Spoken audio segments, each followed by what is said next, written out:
welcome back. Today we're going to continue reading and discussing Kierkegaard, as it contains the formula for quieting the disquieting mind. So this is part B, possibility and actuality of despair. Is despair an advantage or a drawback?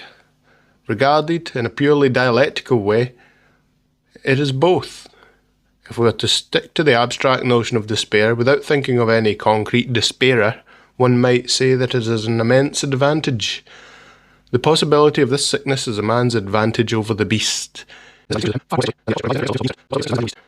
So then, it is an infinite advantage to be able to despair, and yet it is only the greatest misfortune and misery to be in despair.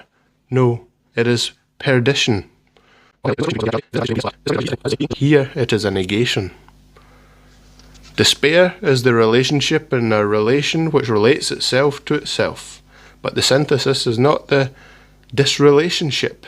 It is merely the possibility, or, in the synthesis, is latent the possibility of the disrelationship. If the synthesis were the disrelationship, there would be no such thing as despair, for despair would then be something inherent in human nature as such. That is, it would not be despair.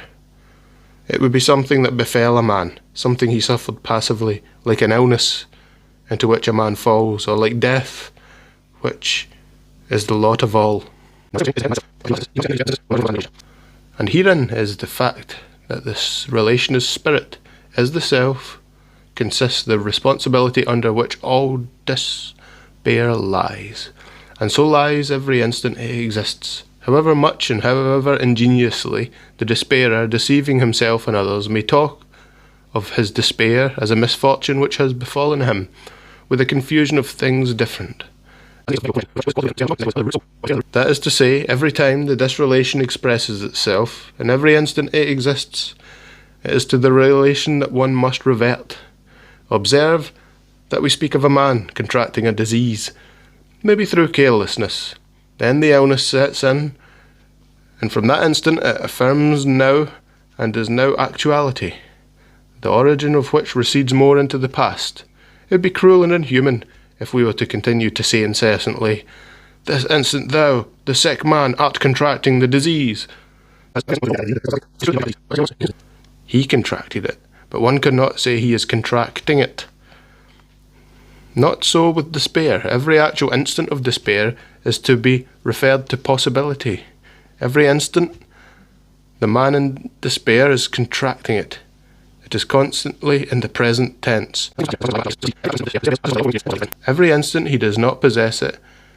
He must have cast it, or be casting it from him. But it comes back. Every instant he is in despair, he contracts despair. For despair is not a result of the dislar relationship, but the relation which relates itself to itself.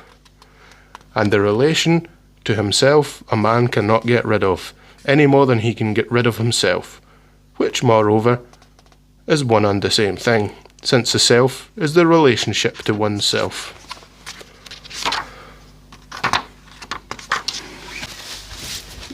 So in section B, the possibility and actuality of despair, Kierkegaard sharpens the idea that despair is not just something that can happen. It is, in a sense, always happen in human existence. He's drawn a distinction between the possibility of despair, the fact that as a self you can fall into despair, and the actuality of despair, the fact that most people are in despair, whether they know it or not. At the core move is where Kierkegaard argues that simply having a self, a synthesis of opposites, automatically opens the door to despair. Why? Because the self must actively relate to itself, and that relation can go wrong. Which means the possibility of despair is built into human nature. The actuality of despair shows up when that possibility is realised. And Kierkegaard assumes it's very common. So the key ideas in the section are as follows. The self is a dynamic task. not a finished state. So I covered that in the first chapter, but this is him affirming it. You're not a stable thing, you're a process of becoming. Because of that, there's always the risk of misrelation, of failing to be properly yourself. The possibility is both empowering and dangerous. Possibility gives freedom, you can become many things, but also creates instability. If possibility isn't grounded, it leads to a kind of drifting or disintegration, and this is one root of despair. Actual despair is often invisible. A person might function normally, have a career, relationships, confidence, but still be in despair. And why? Because despair is about the truth of the self, not outward success. Not feeling despair doesn't mean you're not in it. This is a pretty provocative claim. He says that the most common form of despair is not recognising that you're in despair. So the actuality of despair includes conscious despair, which is you feel it. Unconscious despair, you don't realise it, but your self is misaligned.